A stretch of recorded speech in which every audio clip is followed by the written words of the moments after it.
Just like the street lights lit this town, like a fire in a blaze, gotta burn it down. Can't be afraid to leave this out.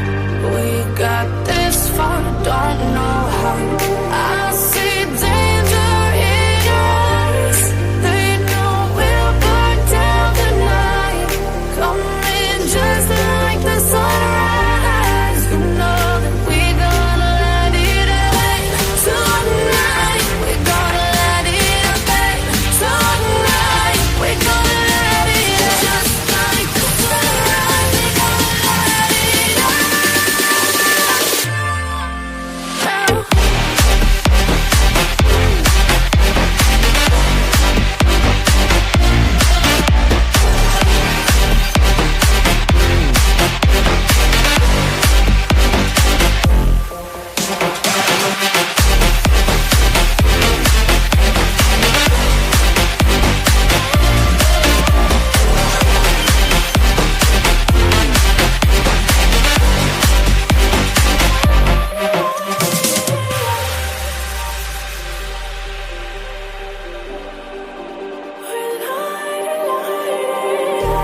Just like a spark that's breaking out. Can't make a stop, can't turn back now. We know that there's no room for doubt. No, we can't turn back now. I see danger in your eyes. They know we'll burn down the night. Coming just like the sunrise. You know that we gonna let it away. Tonight, we gonna let it away. Tonight, we gonna let it away. Just like the sunrise, we gonna let it away.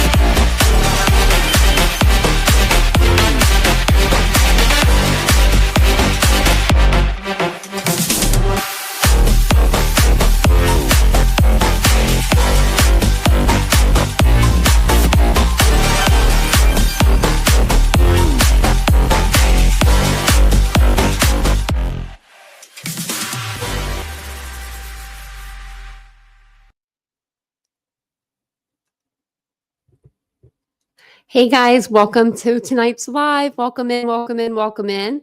Come on in, sit down, have a seat, and join us.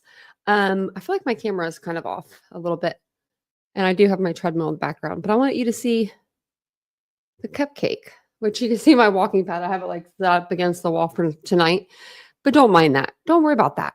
If you're new to the channel, my name is Tanya or TitaniumBuilt. Nice to meet you.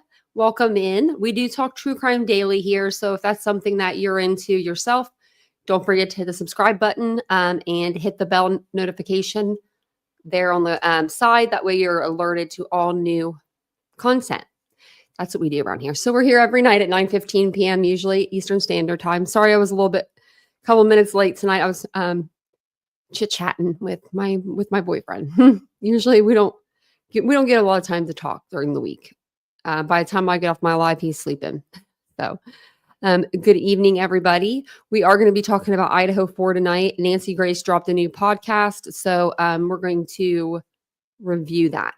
So since everybody's been talking about the unknown male DNA, we're going to talk about that too. Also, Steve Goncalves went out and he did a Fox interview, and I actually got that clip. It's a new clip. So he talks about the last court hearing.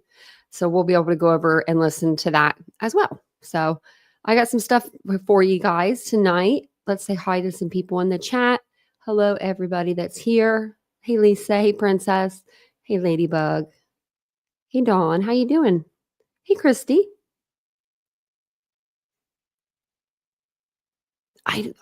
They should have, yeah. Well, even Vincent, because I was talking to him about it, he was like, they didn't test those. He's getting to be so smart about stuff. Like he never did true crime before he dated me. So at all. Didn't even think about true crime. So he was like, can they test to see how long it's been there? Because I said, well, it could be an old sample. Like it could be someone like an old, maybe some guys got in a fight or, were wrestling around and someone, got hurt a little bit. They, go outside to maybe get fresh air or to leave or whatever. And they get a little like the red stuff on the banister. But I've been saying, I think the person who did this entered through the front door. So that kind of solidifies what I've been saying, kind of. Because they said it was going from the second to the first or second to the first floor. So. And yeah, they don't have the murder weapon. They sure don't. Not the 911 call. We haven't got that. That's something I think they'll probably hold until trial. Maybe we'll get it after trial. Maybe we'll be able to hear it during trial. I was going to say that too. Happy early Valentine's Day. Hopefully y'all got a Valentine, and if not, take the day for yourself. Hopefully it's a nice day for everybody. Hey, William. Hey, Michelle. Good to see ya. Hey, DM. Hey, Lenora. Hey, Faith. Good to see you guys. Hey, Lucy. Hey, Mandy. I'm trying to go fast tonight. Oh, thank you, Mary Beth, for gifting out memberships. I don't even know who got them. I have to look on my iPad for some reason. Oh, there we go.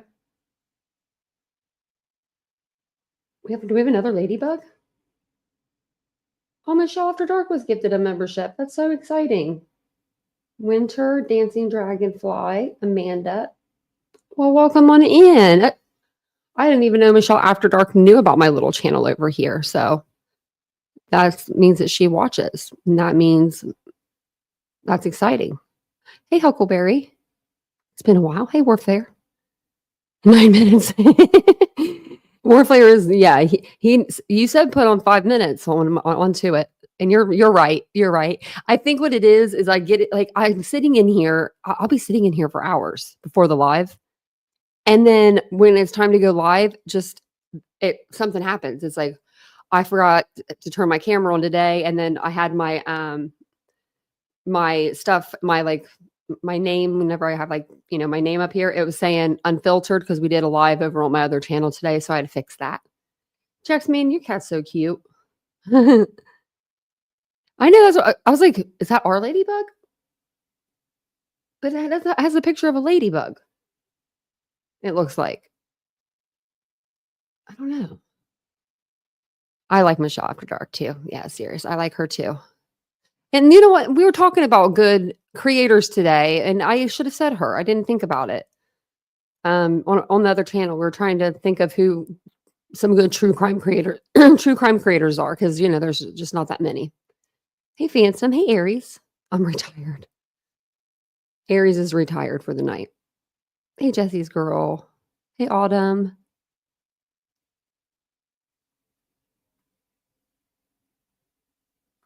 How's everybody doing? Hey, Ashley. I'm going to the bottom. Hey, Ember. It's like we're already going this far, Hey, AZ. Hey, Pam. It is almost Friday. Hey, yeah. Oh, you've been so sick. Oh, you're feeling better. That's so good. Everyone's been sick. So, Shauna, I was thinking about that the other day, and I was thinking, what if, what if Dylan did hear some things, right? And she was really that terrified because she said, frozen shock phase, and then she locked her door and got in bed and locked herself in her room. What if she was waiting on somebody else to wake up the next morning to just kind of see what happened the night before? Like maybe she wasn't thinking they're all unalived, but maybe she thought maybe somebody could have gotten hurt, or maybe she thought that since he was coming from that direction, maybe she thought he was coming from Xana's bedroom. I don't know. I think that she just maybe did something like that where she was scared. She was kind of waiting on someone to get up. And then when nobody got up, maybe she got up, because they eventually had to have gotten up. And in my opinion, they would have, after they found Ethan and Xana, they would have went upstairs to check on Kaylee and Maddie, right? They wouldn't just walk out of the house. They would have had at least Hunter, or somebody that was there go and check on those girls. I would believe. Or maybe they just called up there, and when they didn't hear anything, they called 911. Hey, Naomi.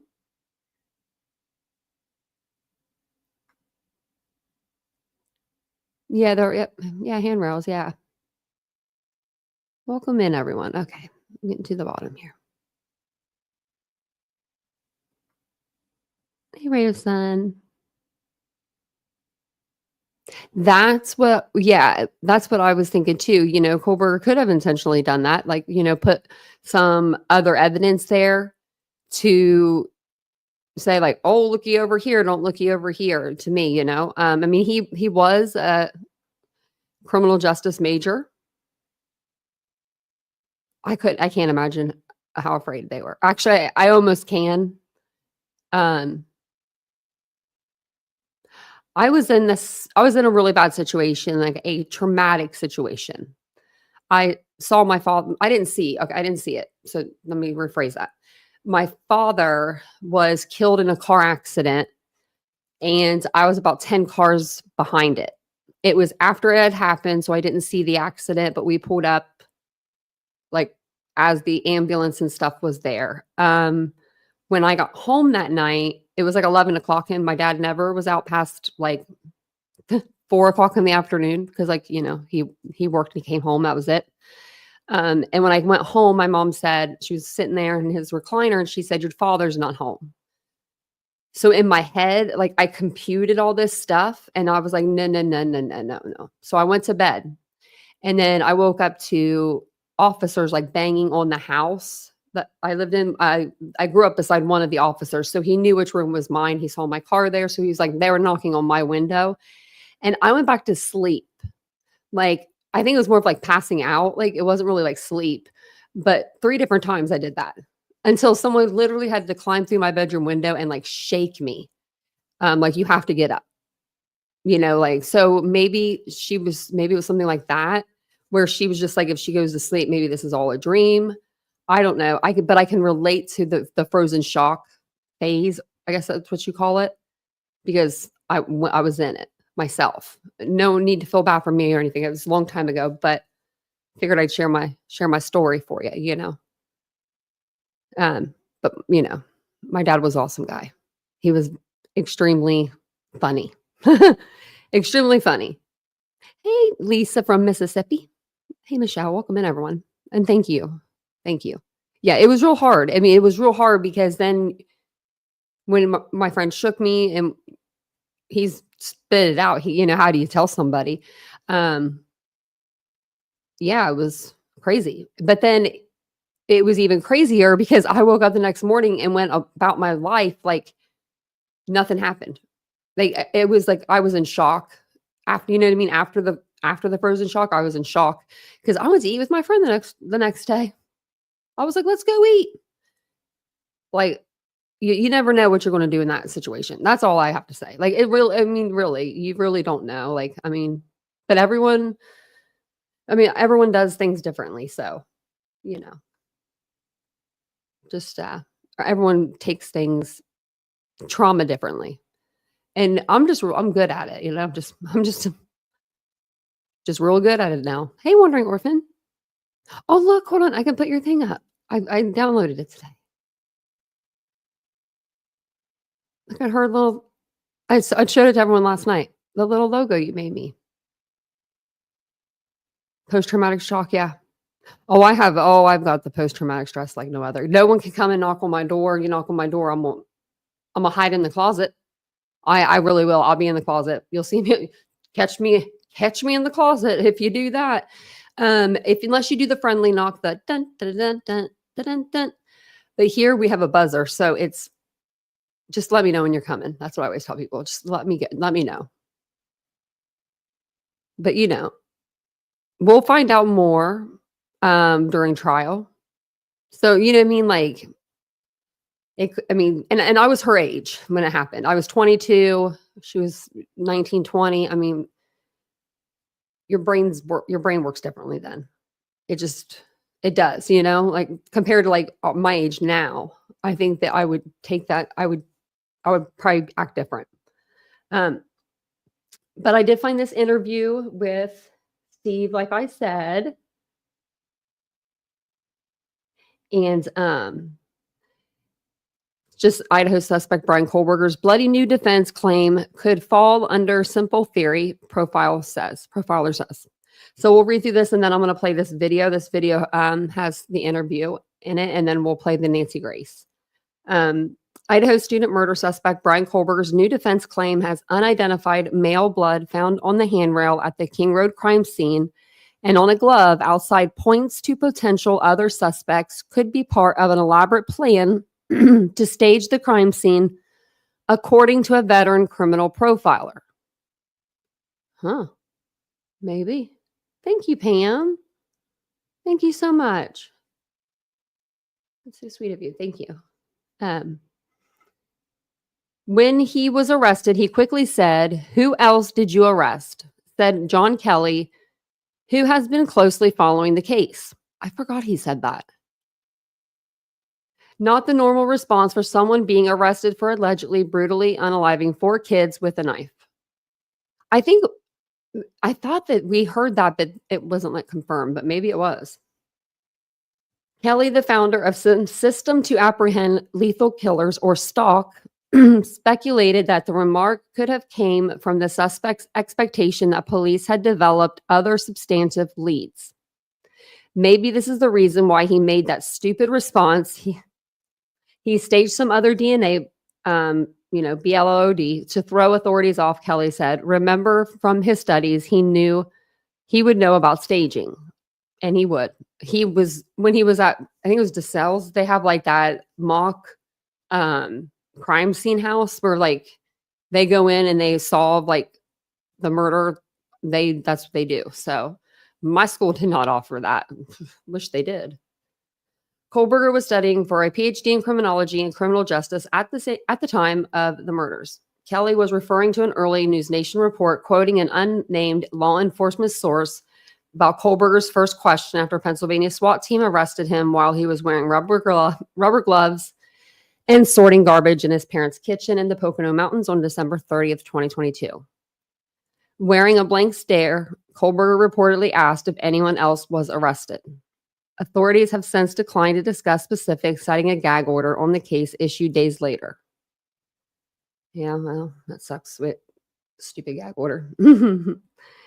There are other reasons Kohberger may have had that reaction, however. I don't know about that, said Linda Kenny Baden, a defense attorney whose high-profile clients included Casey Anthony and Aaron Hernandez. I think he was thinking about his father being arrested.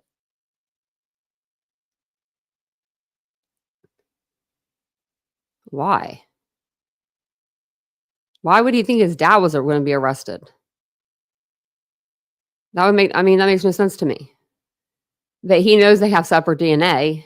You only have the same DNA if you're a twin. That's weird.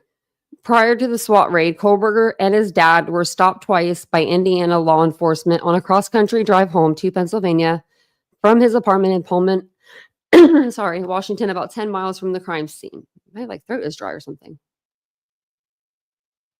Body cam video from one of the incidents shows the pair giving an officer a rambling response as to where they were coming from and headed, and Kohberger was in his family's home at the time of the arrest. 2 unidentified male blood samples, one on a handrail and one on a glove outside, were recovered by investigators after the stabbing deaths of Madison Mogan, Kaylee Goncalves, Xana Kernodle, and Nathan Chapin. Neither matched Kohberger, and they came from different subjects.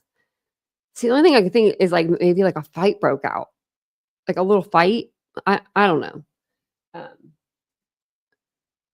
With the sources of both in question, defense attorney Ann Taylor told Ada County Judge Steve Hippler at a hearing last month that it could mean Kohberger, age 30, is not related to the crime at all. That was an interesting piece of information, Boise-based defense attorney Edwina L. Cox told Fox News Digital. I think the defense tries to raise the issue and muddy the waters with it. Well, It's a good one. It's a good one to muddy the waters with.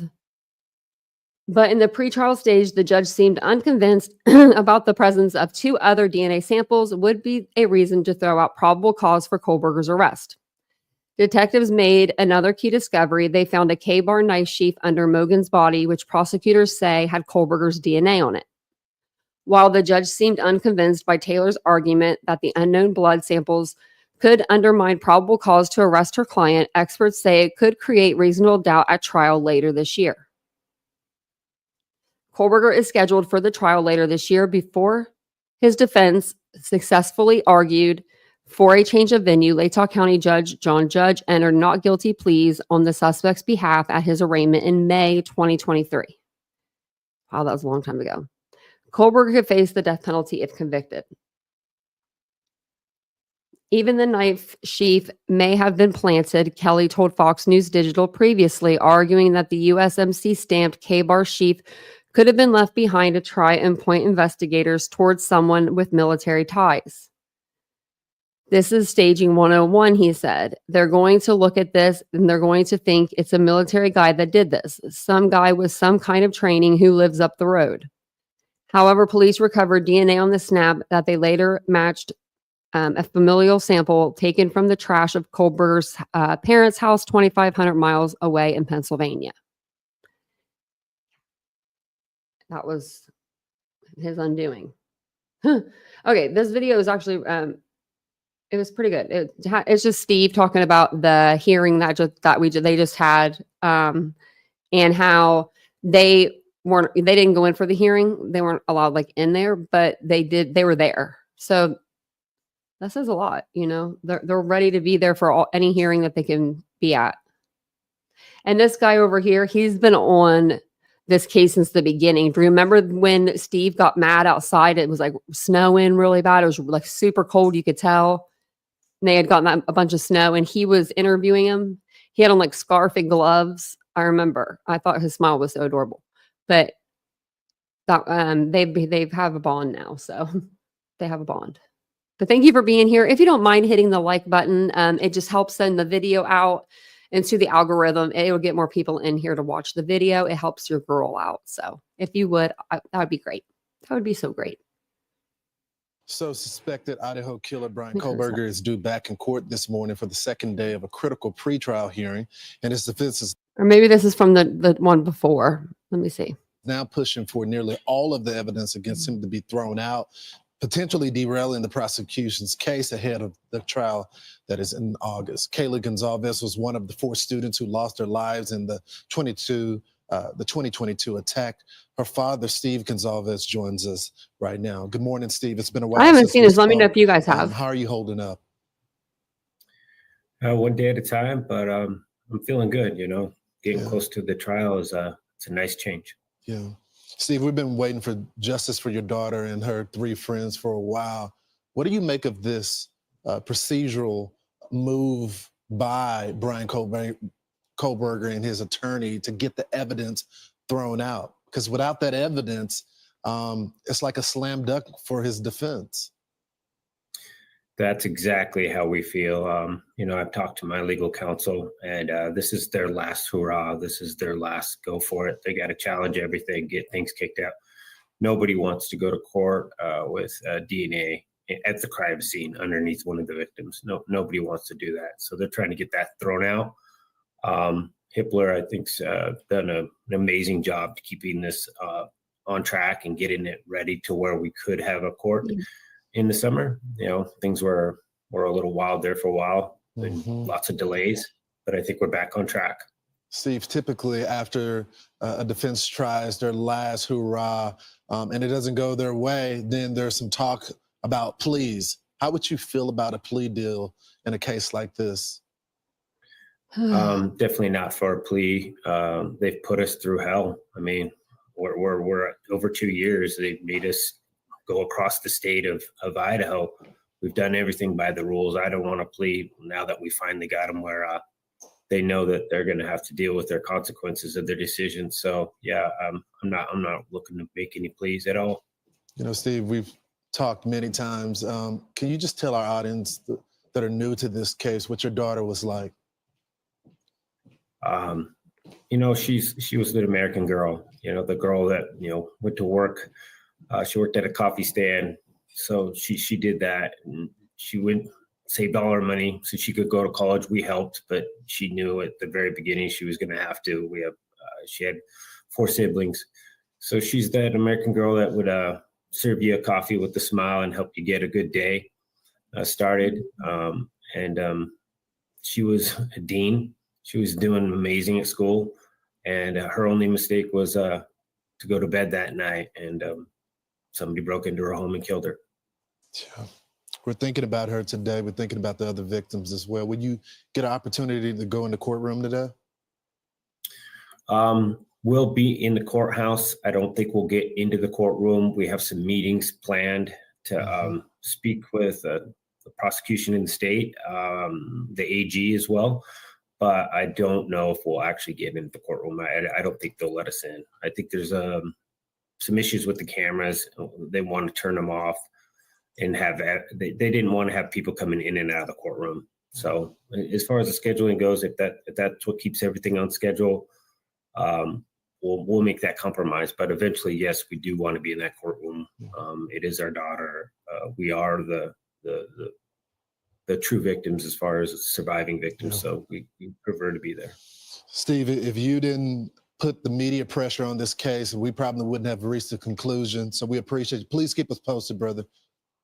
Thank you. You've been here from the very start. I appreciate that. You got it, brother. And I'll be here to the end. More Fox and Friends coming up.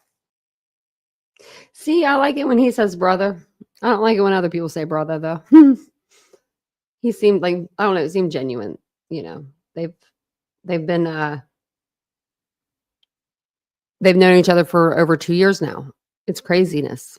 But as far as everything goes, it seems like we are still on the road for an August 2025 trial, which is crazy to me. That's only a few months. It's not that far, Also, I was laughing about your shirt, wondering, Orphan, did you see my community post? Did you guys see it? So that, if you know, but Bullhorn Betty likes to call people dum-dums, and American Eagle had a sweatshirt that had dum-dums on it, like the suckers, and it said dum-dums. I posted on the community tab. You have to check it out later. I was like, should I buy it? I'm still thinking about it, so I might have to go back and buy it because it's pretty funny. Oh, Zaza, yeah. I haven't watched him in over a year. Like way over. Did you say for me to get it? I should have gotten it. It was pretty funny. It was pretty funny. He said, hell no, no plea. Yeah. 80s kid, you're right. He ain't gonna do that. He doesn't want a plea. Well, Nancy Grace has been, covering this case since the beginning. She parked her happy butt, right in front of the Idaho house. I could not believe when she pulled up a table. I mean, only Nancy Grace would pull up a chair and a table and set up shop right in front of the house. But, that's Nancy for you. But she's going to talk about the 2 men and the DNA evidence that was left behind. And I kind of want to see what she says about it. I'm kind of curious to know what she'll have to say. Maybe she'll say it's a bunch of crap, or maybe she'll say, uh-oh, I don't know. She's a former prosecutor, so you never know. But we'll play this. It's only on podcast. I checked to see if it was on Merit TV yet. It's not, and it won't be on YouTube for another couple of days, probably a day or two. So we only have the podcast version. So I will put up a video or overlays, pictures of the Idaho 4, stuff, and we'll go from there. So I have it ready to go. Don't forget to hit the like button. I'm going to pause it here and there for commentary and talk over everything. If anyone wants to pop up on panel, you're more than welcome. And we'll get to it. Thanks for being here.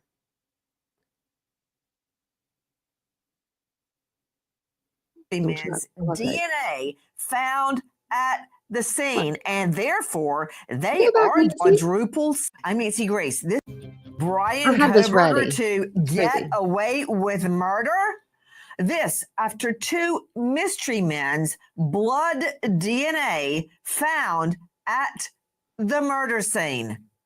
I'm Nancy Grace. This is Crime Stories. Thank you for being with us. At this hour, the defense attorney, a fleet of lawyers, as a matter of fact, representing Bryan Kohberger, charged in the quadruple slay of 4 beautiful University of Idaho students. The defense team arguing 2 mystery men's DNA found at the scene, and therefore they argue nothing at the scene incriminates their client, Bryan Kohberger. Whoa, wait a minute.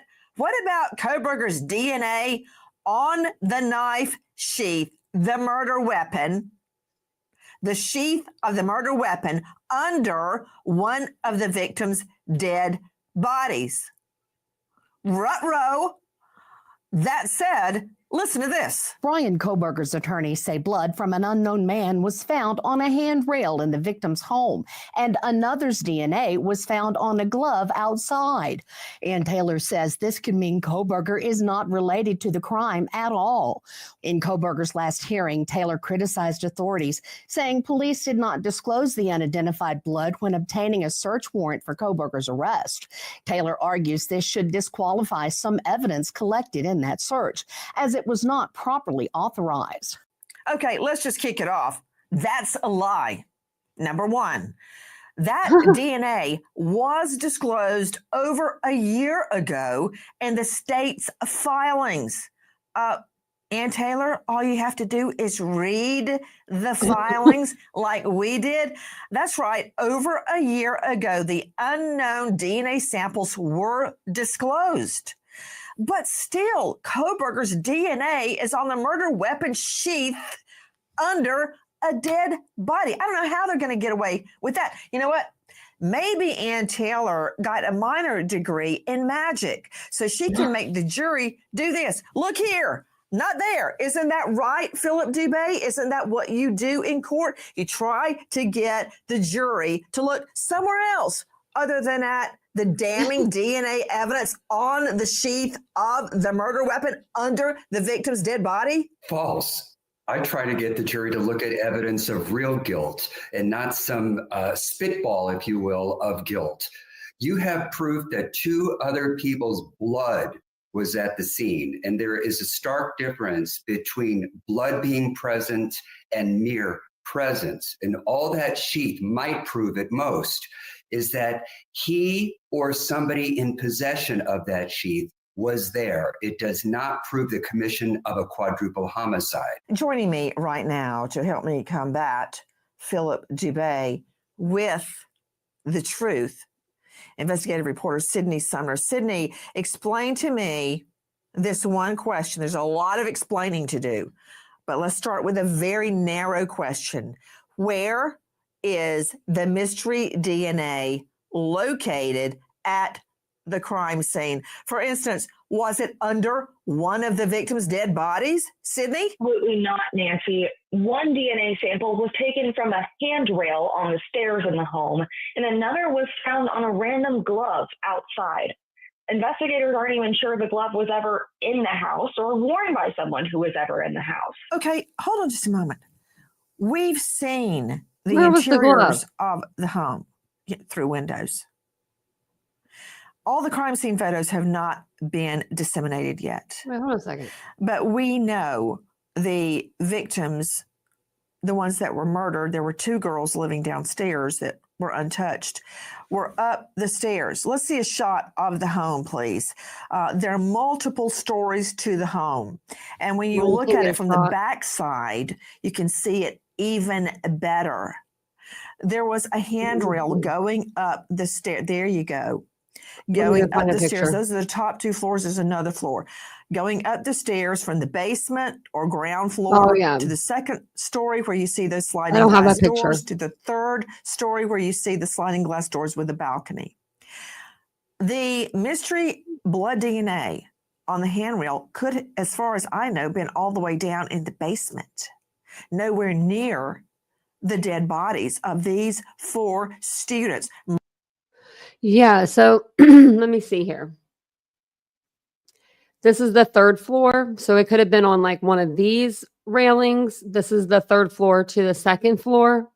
And for some reason, this website is like acting up. So I can't like physically go down the stairs like I normally do. So I have to like find where it goes downstairs. And I don't think I have that one.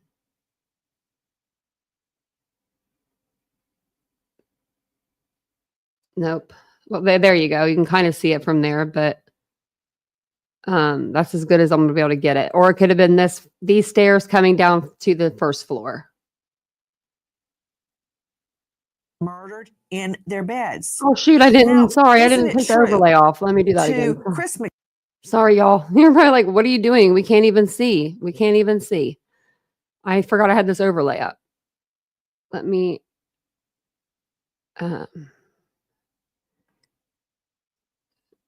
share with you the floor plan. Okay. So this is the first floor to the second floor. I can't come out in the hallway for some reason. It won't let me go out. Like this website, sometimes it goes down and you can't like navigate it like you normally can, you know? Normally you can like walk out into the hallway and stuff, but you can't here. Or it could be this floor. This is the second floor to the third floor. So one of these railings, there's a lot of railings in this place. So, I mean, it could be a few different spots, but I heard that it was coming from the second floor to the first floor. McDonough joining me. Oh, Founder we got Chris director McDonough. of the Cold Case Foundation, former homicide detective with over 300 homicide investigations under his belt. Star of the Interview Room on YouTube, Chris McDonough. Isn't it true that when we were out at the scene, when you were there on your own, you observed a glove lying out in the parking lot? Isn't that true? It absolutely is, Nancy. And I was standing on the street near the trash cans out front, and I looked behind that trash can, just, behind the yellow barrier tape, and there it was sitting right there in the snow. Absolutely, toodalutely not. This is a different glove. The glove that the police found was on the 20th. Chris McDonough found the glove on Thanksgiving Day. If he's taking credit for finding the bloody glove, I'm gonna be screaming from the rooftops. If this is what I'm hearing right now, because we went over this a year ago, maybe longer actually. And I thought to myself, wow, that's out of place. And so I called one of the officers over, and I pointed it out to them, and they collected it. As a matter of fact, we're showing a photo of that glove right now. We'll have to wait for the photo, but I remember the glove photo. The scene had been processed to some degree. This is after law enforcement had already come there, and there was a glove out in the parking lot. Okay, that's one glove. And when I went to the scene as well, guess what I was wearing? I believe we have a photo. They were green gloves. Green, ugly gloves that her kid made for her. So I can't say none. Her kid made her the gloves. I remember them, though. They were neon colored, like Mountain Dew colored green. Like the can or whatever of Mountain Dew. That's the color green they were. And I think she said her kid made them for her in like Boy Scouts or Girl Scouts. But it was just kind of funny because they were like out of place. But I dropped in the parking lot. You dropped your glove. This. I still have it.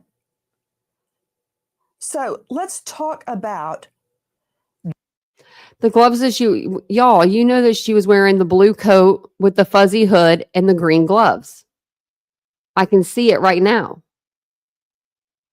What's she talking about? She dropped a glove. Is that her glove?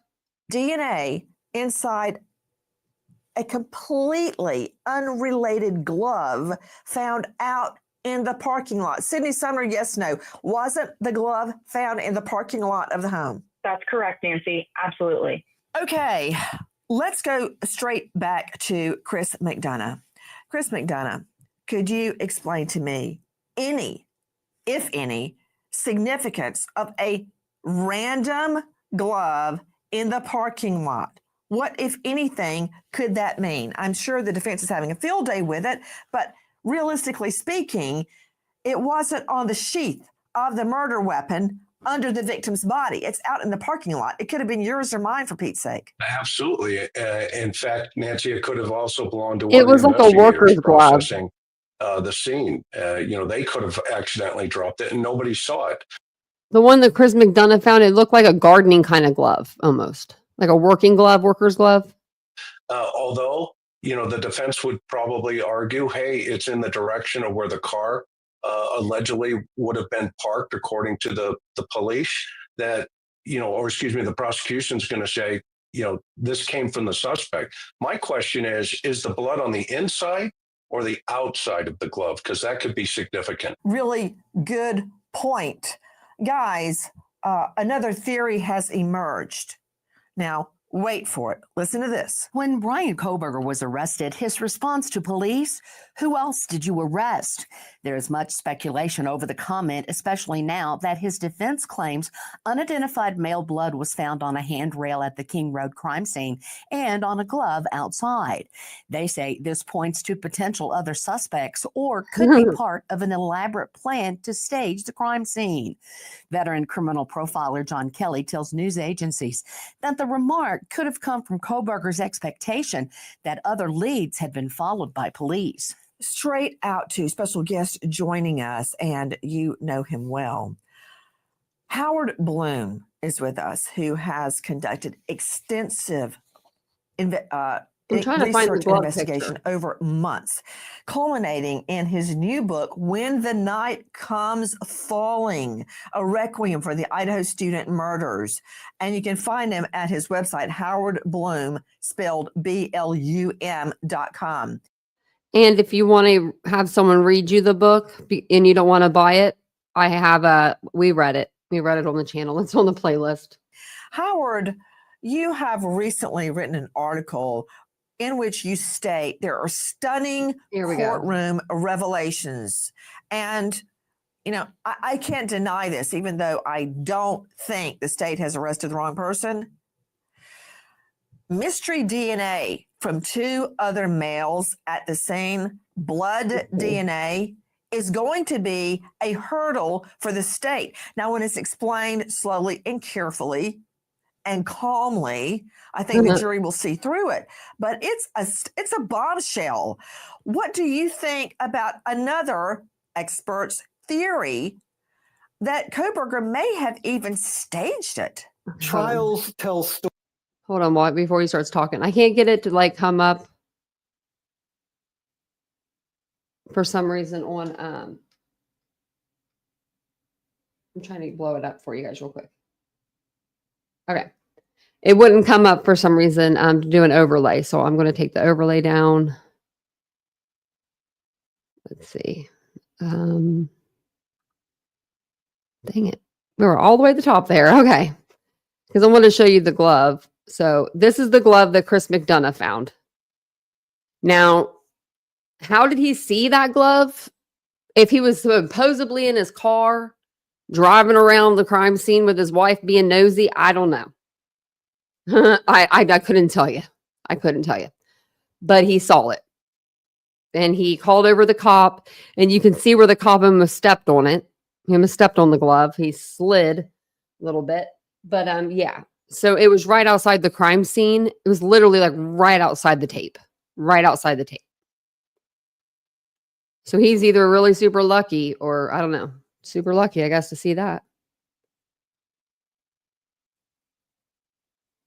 Stories. I think that's what we have to remember. The facts really don't matter that much. Here you have the defense being able to ask the question, how did that knife sheath get in that bedroom? Could someone have planted it there other than Kohberger? Because remember, it's not blood DNA from Kohberger on the knife sheath. It's touch DNA. They are going to argue that perhaps he touched the knife sheath at some point, and these other two unknown males. The parking lot is right by, okay, so the parking lot, the trash cans are in the parking lot in a way. They're right off to the side of the parking lot. I might be able to pull up a picture, but let me see if I can find one. Planted it there. They're going to try to convince a jury of this. Put him up. Put him up. Oh, it's so close. Wait.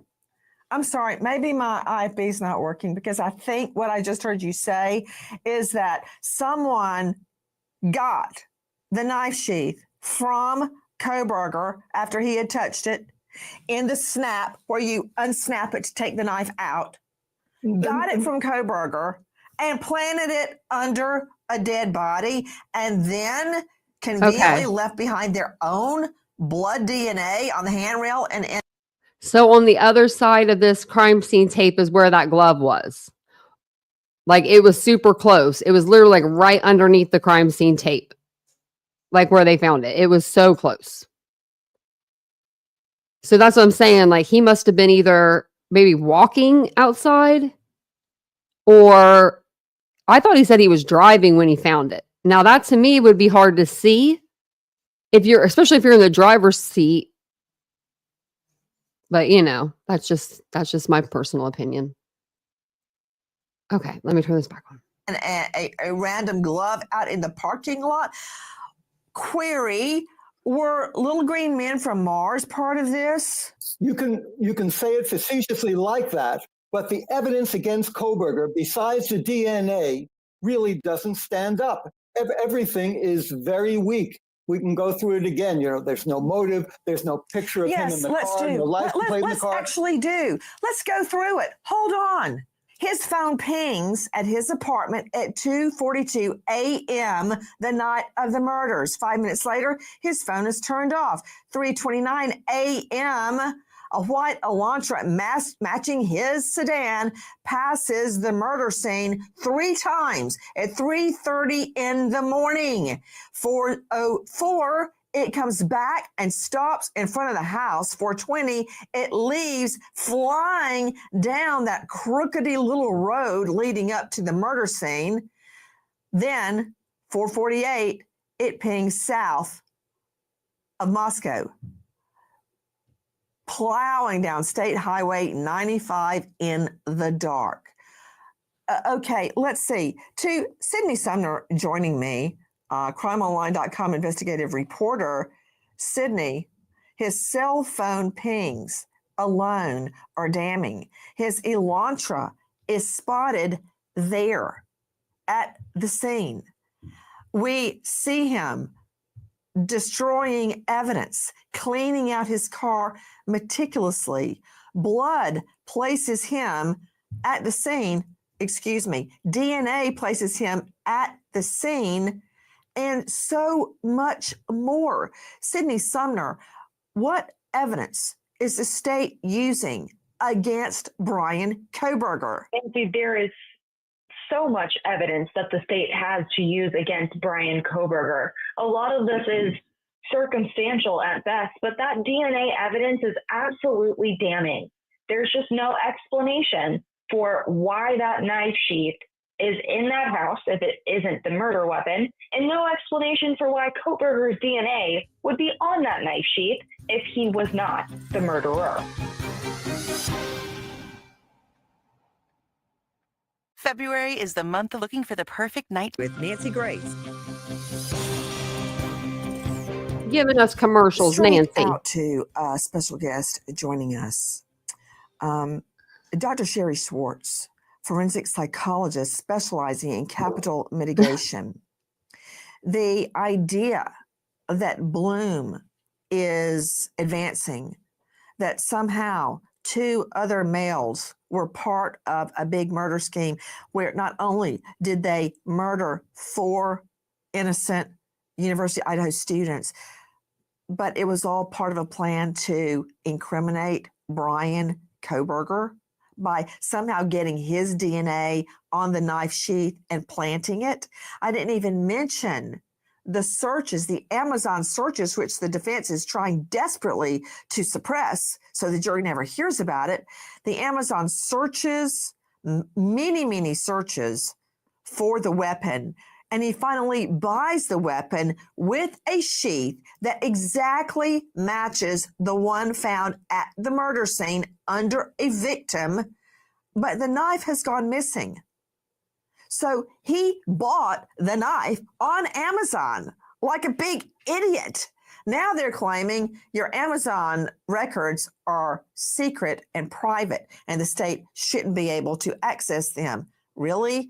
But that said, what jury would buy the argument that two unknown mystery men planned this whole thing to frame Kohberger? I think that's a tough sell, because the reality is the simplest explanation is usually the one that's most correct. This was a college house where the kids had parties. When I was in college, cleaning up after a party wasn't one of my priorities. And so that blood could have come from two different male people who were in the house. Maybe they were at a party and cut themselves. Who knows how long that it was there. I think there's a number of explanations, but that's a pretty complicated explanation to say that he was framed and that all of these steps had to happen to do that. I don't like him looking like he did a white collar crime. This isn't a white collar crime, people. This is people, you work your whole life to get them to go to college, and then they get killed while they're asleep that night. And they're bad. And we're gonna treat this guy like he just traded insider trading of his own company stocks. It's not white collar. With every twist and turn in this case, the victim's families suffer more. At this hour, a bombshell. The defense claiming two mystery males' DNA found at the murder scene were 4 Idaho University students slaughtered in their own beds. You were just seeing the parents of Kelly Goncalves speaking out. Take a listen to what we are learning about the defense argument. Kohberger's attorneys claim the FBI illegally obtained Bryan Kohberger's DNA, breaking the Fourth Amendment on illegal search and seizure. They say submitting Kohberger's DNA to a public ancestry database was out of bounds when law enforcement is not legally permitted to use the site. The attorneys are also saying the fact that police did not only not submit 2 other blood samples from the scene to the FBI's DNA database due to not fitting eligibility requirements, agents did not tell the magistrate judge about them.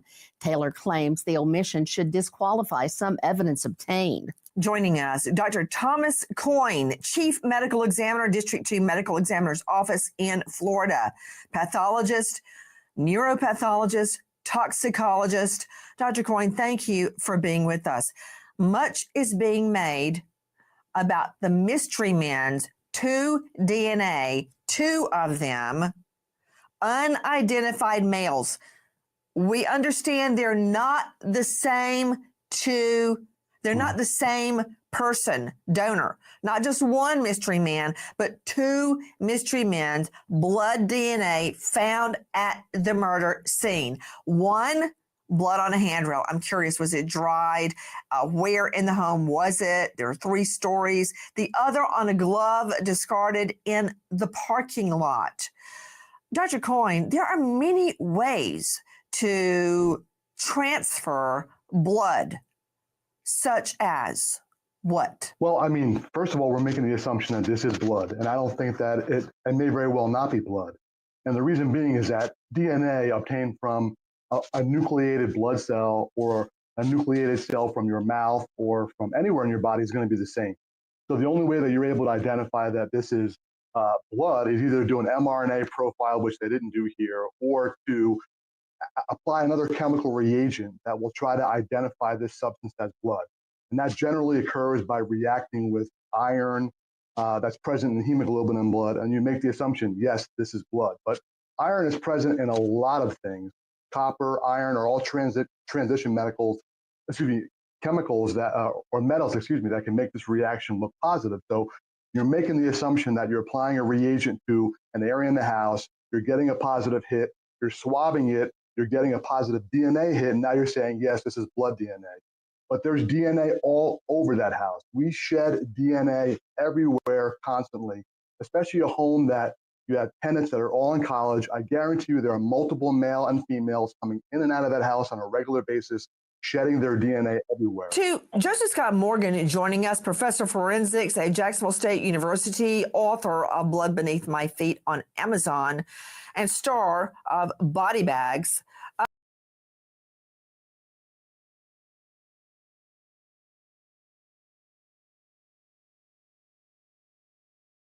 Have collected blood at scenes. You have observed transfer, spatter, pooling, droplets, you name it. You have found the tiniest amount of DNA at scenes and collected it. Now, the defense is stating that this is male DNA, at least one of them being blood. I'm curious, Joe Scott Morgan, how is it that they know it's male DNA? Well, it's because of the markers that are contained within our DNA molecule that differentiate between male and female. So that's relatively easily narrowed down. And do they still have it? Is it something they can go back and do further testing on this?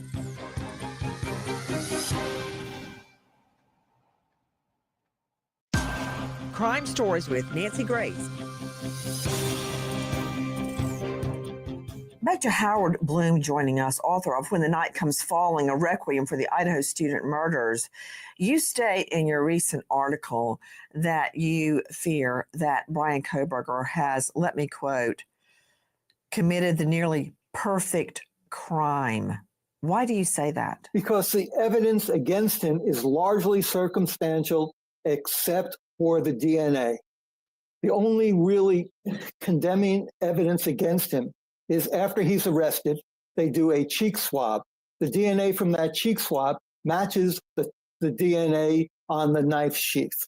That's it. Everything else, the car, they never have him behind the wheel. They never get the license plate of the car. The cell phone triangulation, well, that's just 10 miles. The eyewitness allegedly for Dylan Mortensen, that's been impugned.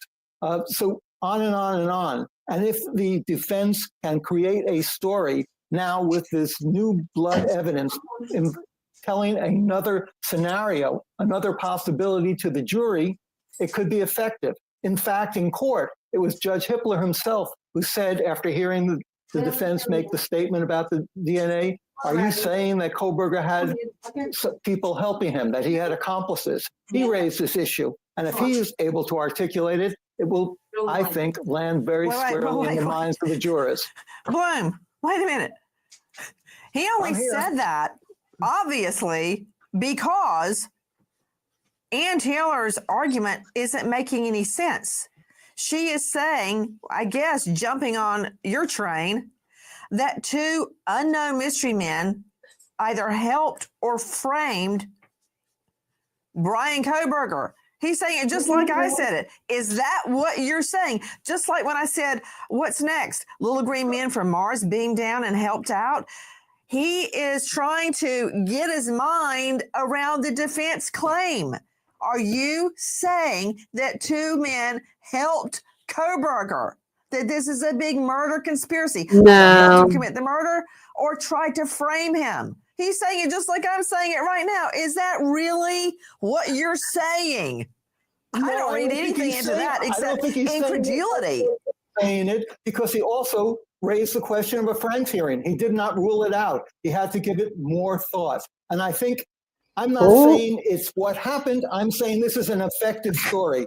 Ann Taylor is a storyteller. Okay, hold on, Bloom. You know what a Franks hearing is, right? What do you think a Franks hearing is? It's to impugn the evidence that the police gathered to get a search warrant. For probable cause, okay? And he responded with incredulity at that very claim. That the search warrant and the arrest warrant were not supported by constitutional PC probable cause. Listen to what Hippler says. Judge Steve Hippler and Kohberger's lead defense attorney Ann Taylor seem to be at odds over DNA found at the crime scene. The defense wants investigative genetic genealogy evidence used to identify her client suppressed. The question being, is there an expectation of privacy for DNA left at a crime scene? Judge Stephen Hippler says he struggles with the idea that there's any expectation of privacy.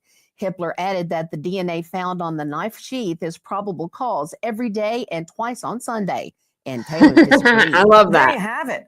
I mean, Bloom, you can sit back in your easy chair and write books and articles as interesting and as informative as they are, and try to interpret what the judge is saying. But his words are, DNA on that knife sheath is probable cause every day and twice on Sunday. I need a shirt that says that. And what did he say after that? He said, With a picture of Judge Hippler. I need that in my life. If anybody knows where I can get, if anyone knows where I can get a shirt made with Judge Hippler's face on it with the saying, every day of the week and twice on Sunday.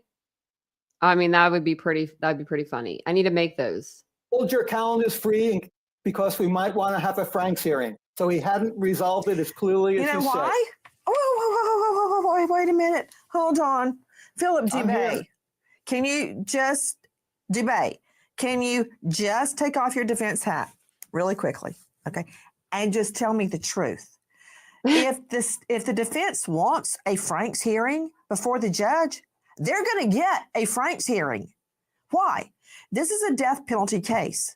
And if they want the judge to hear their argument and then rule, of course, Hippler's going to do it. A judge, especially in a death penalty case, is not going to say, I don't even want to hear what you've got to say, Ann Taylor.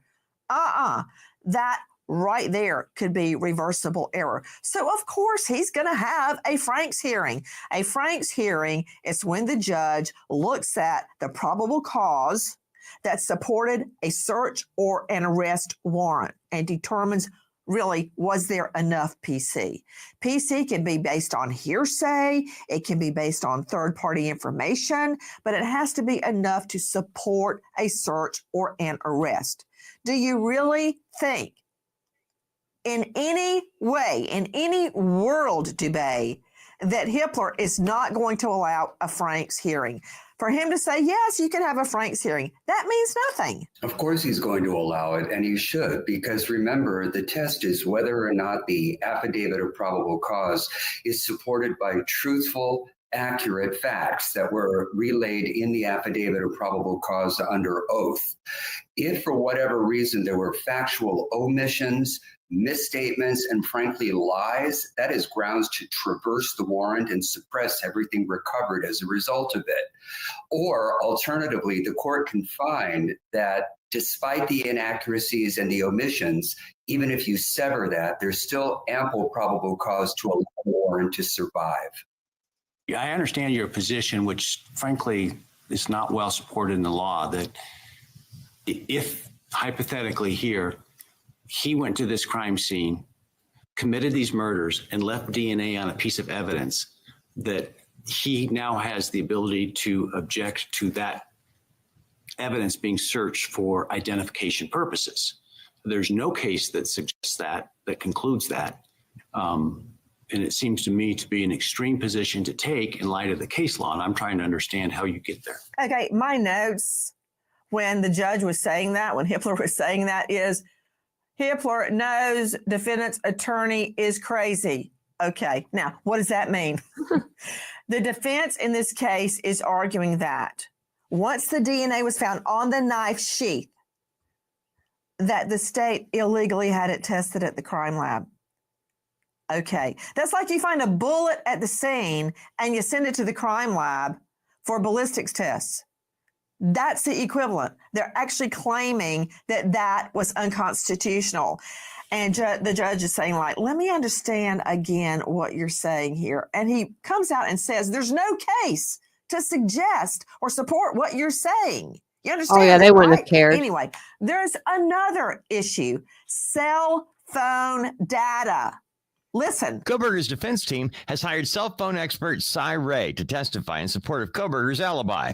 The former police officer and founder of ZX bases his analysis on the pings that a cell phone sends to a nearby tower using the software Trax.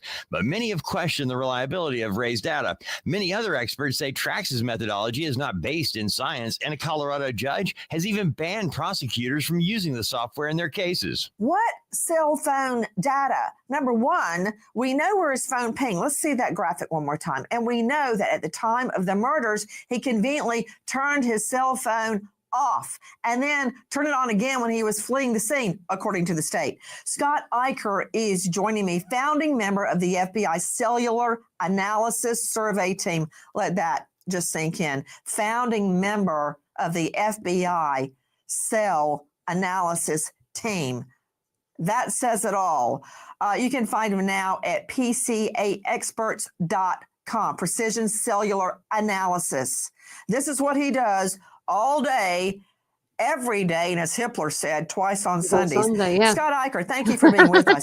What are they talking about? They have I a was cell phone so expert mad that's about gonna that. say what? I screamed about that trash. I screamed, I hollered. I said, I'll fly from Ohio to Idaho. I'll check it for you. Of course, it was through the, computer screen, but I did. I tried. I don't know I know that they ended up taking it right before the demolition. Like it was out there for forever. I can tell you, Nancy, I've dealt with this cell phone expert, Mr. Cy Ray, and we have for years and years dealt with him and how he brings stuff into court.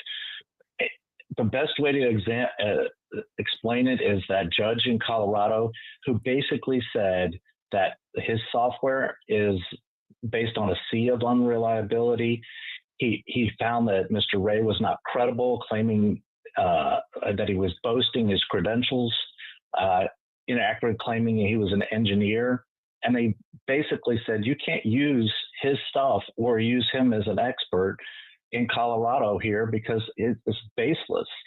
And the reason they're doing that, and, I don't know Mr. Ray personally, but, we've dealt with his estimates and misleading information in what he says about cell phone stuff numerous times. And it's very important to make sure you're accurate because it can be very problematic and misleading if you don't just state the facts. You can't expound on those and guess. Scott Eicher, I want to tell you a very quick story. I had a medical examiner, and no offense to you, Dr. Coyne, or to you, Joe Scott Morgan, but this medical examiner, I had seen transcripts where he was totally discredited under oath. And I waited for him to take the stand for the defense. And then I remember the look on his face when I started pulling out all those depositions. At least here the defense is getting an idea ahead of time that their expert may have a credibility problem. Are you telling me he claimed to be an engineer and he's not an engineer? That is correct. He is not an engineer. He was actually a police officer or sheriff in, I think it was in Texas or Arizona. And he started working cases around cell phone stuff. And, he has basic knowledge. He's never had any training from engineers like I have, what we did in the FBI. So he doesn't have the knowledge or the expertise, and then he's taking leaps where there's really no facts to support what he's saying sometimes. Philip Dubé, that is a major misstep to put up an expert that's going to be destroyed on cross-examination, on credibility alone, if that happens in this case. Yes, of course. But remember, he's putting on an alibi defense. He is saying that he was stargazing and chanting at ashram, sitting in a lotus position with the phone off. And if he's at one with the universe, praying and saying namaste, that's his defense. Now, will it fly? Remains to be seen. Finally, there was a trash pull in Pennsylvania, and there was no warrant for that trash pull either. Your Honor, for the purposes of the Fourth Amendment protections and Article 1, Section 17 of the Idaho Constitution, we are looking to see if somebody has a privacy interest that society is ready to support. In this case, if society is not ready to support suppression of every bit of our DNA when the government does not have a warrant and searches it, there is no privacy right left. Okay, I had to really focus on what Ann Taylor is saying. To Defense Attorney Philip Dubé, she is arguing that when the trash was taken, from Kohberger's parents' home in the Poconos, and they got the dad's DNA and matched it back to the knife sheath. When the trash was taken, that was illegal. I guess she never heard about the abandonment theory. If I throw out the trash or I throw out gum on the street, which I would never do, and the cop comes along and gets my DNA off of it, that's abandonment. Anybody can have it because I threw it away. I don't need a warrant. She's claiming that the trash pull was wrong, and she's arguing that Kohberger's great-great-great-grandma has a privacy interest. When they put Kohberger's DNA from the knife sheath into the genetic genealogy, whose rights are they violating? Great-great-granny? What? That's what she's arguing. You know that's BS. Disagree. Come on, listen. They just took the DNA profile, his genetic components, put it into a database where they had no actual or apparent consent to look at it. And the real test is, does he have a subjective and objective expectation of privacy in his own genetic material, as opposed to just taking the genetic material and putting it in a government database where you have a bunch of arrestees and suspects already on file without actual or apparent consent. It violates the Fourth Amendment, and the remedy is you throw out consent all from the glowing who? evidence. Consent from who? None of those people have standing to complain, to argue in court. This is about the defendant's right to privacy, and taking the DNA off that knife sheath and putting it into genetic genealogy does not violate his rights. And as far as the trash pull, the father, Kohberger's father, threw out trash. It was abandoned. Under the law, according to the U.S. Supreme Court, unless you're claiming they're wrong, that property was abandoned and the police have full access to that. But hold on, I'm just being joined by a very special guest joining us regarding the Idaho death penalty and execution methods. Dr. James Williams, leading courtroom expert on firing squads. Dr. Williams, thank you for being with us. Happy to be here. Thank you. The Idaho Assembly has now determined that the firing squad, again, of course, this has already occurred in Idaho, will be allowed as the number one choice for execution. How is that affected? Many people wonder, is it automated, or are there actual people firing the gun? How does the firing squad work in Idaho? Well, that's a good question, Nancy. Nobody really knows at this point. The state has stated that they're still working on their procedures and protocols, but we do know from background information that they have drawn heavily on the experience of the state of Utah, which of course has been using firing squad as a method of execution since the middle of the 19th century.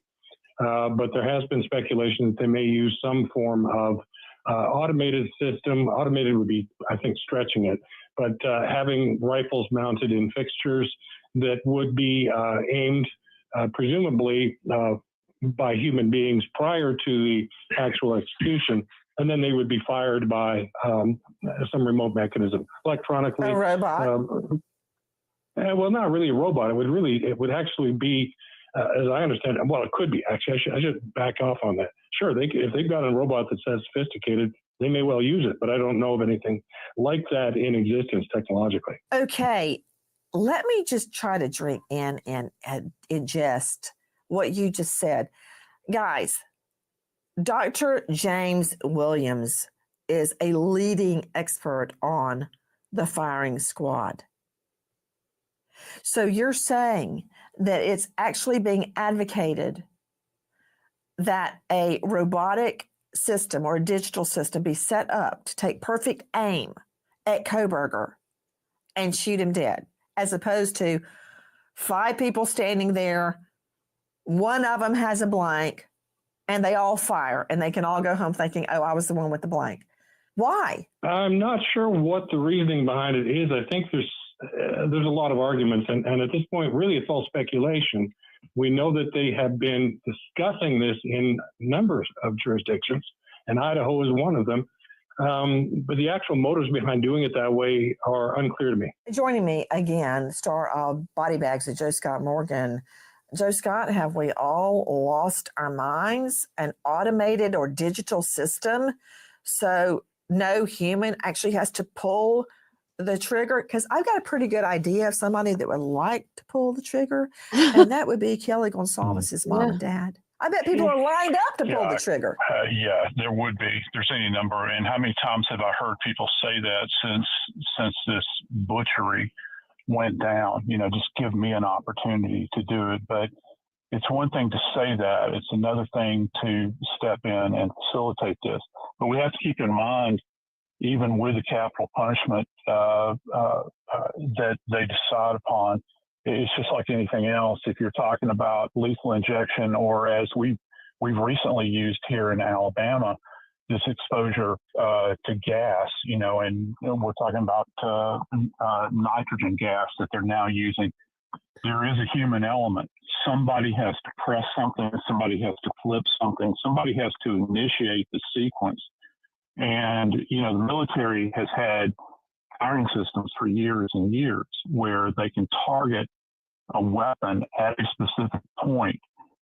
Now, I think the curious question here is, are we talking about multiple weapons that are being used in a traditional sense? Or are we talking about a single weapon that is targeted, say, for instance, center mass over the individual to be executed over their heart? That's quite something when you begin to think about it.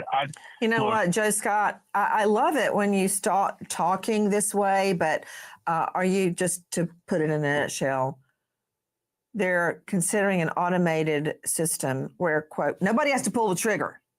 Okay, can we just see a shot of these victims, these 4 victims, with their lives in front of them, falling to sleep in their own beds? They were slaughtered like animals getting rendered in a butcher shop. If evidence supports Kohberger is guilty of these murders in some bizarre experiment to see what it felt like to kill people, he may very well be subjected to the Idaho death penalty. If convicted, I guarantee you there would be a line wrapped around the building to pull the trigger. At this juncture, he is innocent until proven guilty in a court of law. Nancy Grace signing off. Goodbye, friend. All right. Goodbye, Miss Nancy. Let me take down the banners. I was looking to see if there was anything else out on the internet. Look at me, I'm small. I'm hiding. Look how small I am.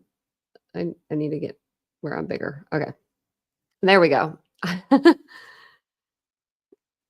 In fact, wasn't it Nancy that claimed Bryan stalked the victims? Yeah. She will never translucent. She'll never apologize for misinformation. She won't. She won't. I don't. Why didn't I put my Nancy up? I keep forgetting I have her. She's in the closet. I'll make sure I get her out whenever we redo the studio, and I'll put her somewhere. But no, she does have some misinformation, and usually I'm quick to make sure I shut it down. If I didn't shut something down tonight, sorry about that. It was because the dogs, they look like angels now. Look at this. Sleeping like an angel. One of them sounds like Chewbacca when she comes to the door. Oh, she's awake. And then the other one came, and I'm just like, I'm sorry, y'all. You should, well, never mind. It's just my Dick's, but my Dick's is like they're not closing. They're just moving stores. So I went in there today to look at their beautiful Stanley Cup wall because, I just was going to take a picture and be like, oh, look at this Stanley Cup. I really like it. Valentine's Day is tomorrow. So I went in there and I'm like, why does it look kind of empty in here? Because they're building a sports complex, like a Dick's sports complex. It's like outdoor, indoor. It's really big and beautiful. So I guess that's where they're going to put like all their merchandise too. And I thought they were just going to have like the 2 locations like on each side of the mall, but I guess not. So You work at Dick's, really? I used to work at Dunham's. So I've sold a lot of golf clubs in my day when I back in the day. In my early 20s, I worked there when I was like 19 to 22 or something like that. And I loved that job. That job was so much fun. It was so much fun. But I went in there today and I'm like, everything was like 75% off, which was cool, but it had already all been picked through. But I think that like some of the stuff wasn't on sale. I went to look for a gym mat. So.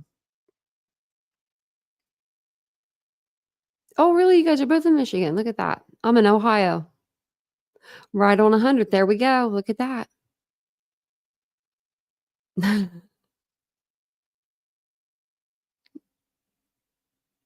They are. Well, that's so I wanted to get like a gym mat or like a yoga mat, either or, because my yoga mat, I have one from Dick's, but it's thin as like paper.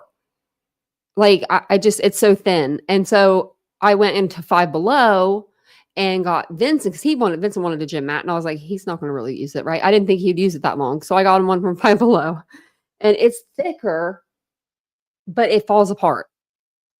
Like it, oops, I just set my watch on the desk. It just falls apart. It just crumbles. So I have to vacuum every time I work out after I work out. So I wanted just to get like, something that I can use. Because I like to work out at home instead of going to the gym. Even though the gym's literally just down the stairs, like 2 doors down. But it's hard because, I have the dogs and they don't like it when I leave them. Like they have been acting out lately when I've been leaving them. So I'm just like, we'll work out at home. So I've got the walking pad and I've got weights and I've got all that stuff. Yeah. So they just, I think, found out about it because we went over an interview where they are asked Steve about it. And I think that they really don't have a whole lot to say about it as of right now. But I would like to know more about what they have to say about finding that other evidence in the house. Because I'm curious. I mean, it could have been something as simple as like, people got in a fight to it's planted to where it could be, it could be a million things. There could be someone else that did this. Could be someone else that did this. You don't know. We really just don't know. I just can't wait until the trial starts. It's going to be amazing. Oh, okay. You changed your name, Alicia. Everybody changes their name on me, and then I don't know who y'all are.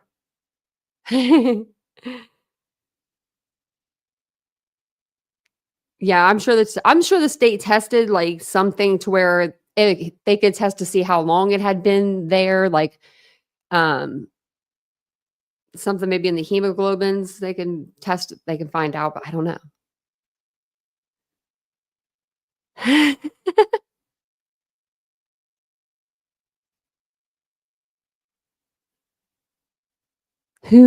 Who's bullying you?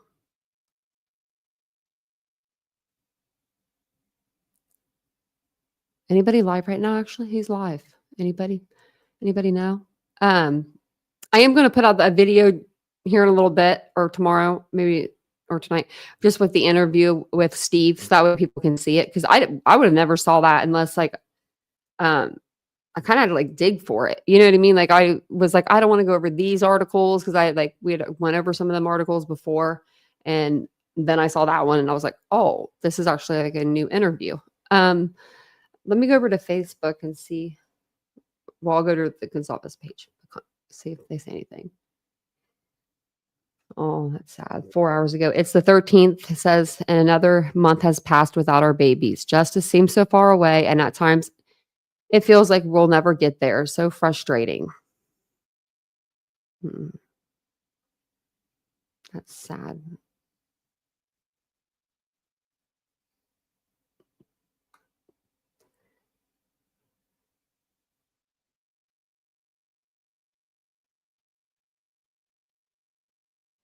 I was just looking to see if there was anything else.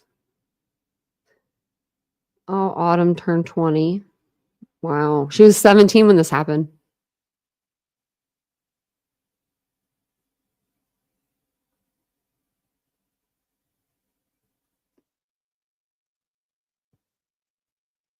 February 4th, they say they're a nervous wreck waiting for the judge to make decision on the IGG and the Franks.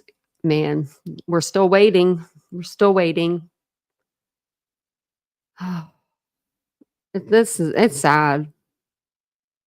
Today would be your mom's 90th birthday. Oh.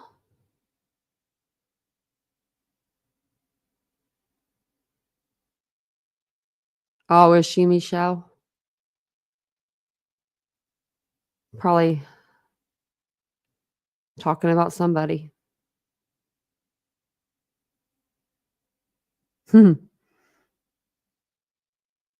Yeah, happy heavenly birthday to your mama.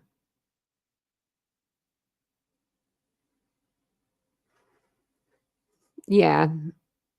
I'm sure they tested us somehow in some way.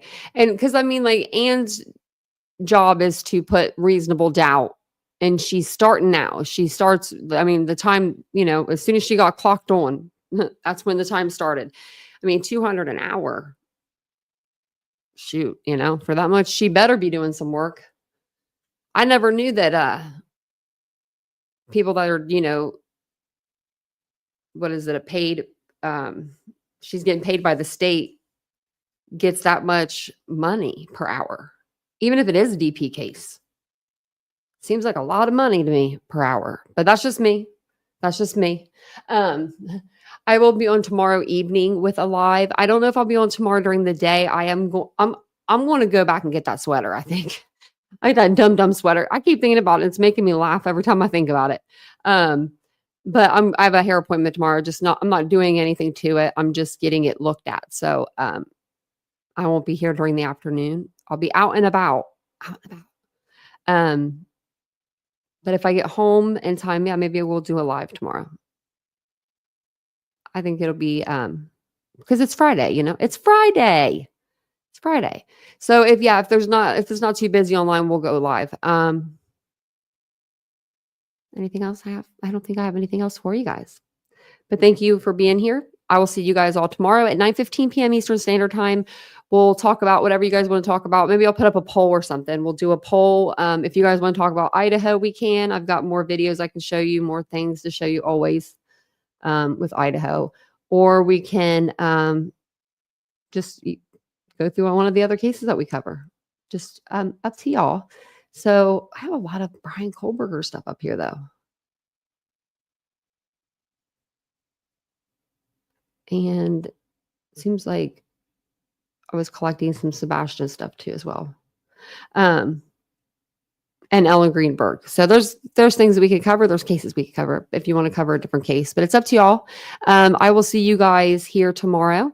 Don't forget to hit the like button. Yeah, leave your DNA on that, your touch DNA. Oh, I forgot about my poll. Did anyone say they didn't want to? 5%? No, you can't have my DNA. I thought that was funny. No, you can't have it. But I'll see you guys all tomorrow. I hope you have a wonderful Friday. If I don't see you tomorrow night, have a wonderful weekend, and I'll see you all later. Bye, guys.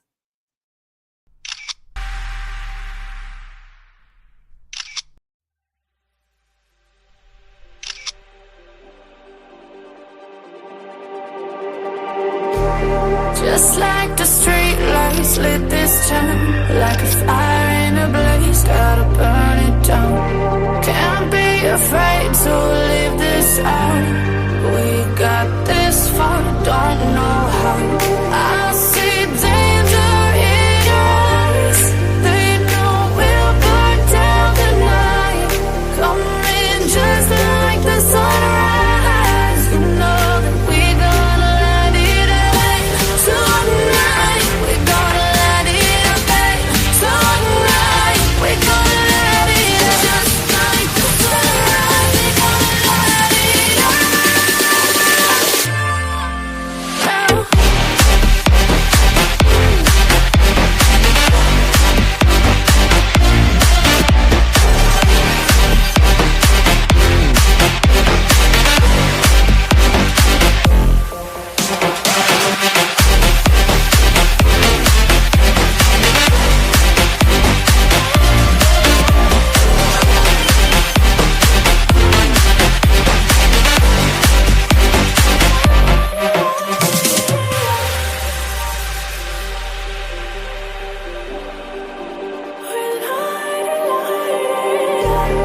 just like a spark that's breaking out.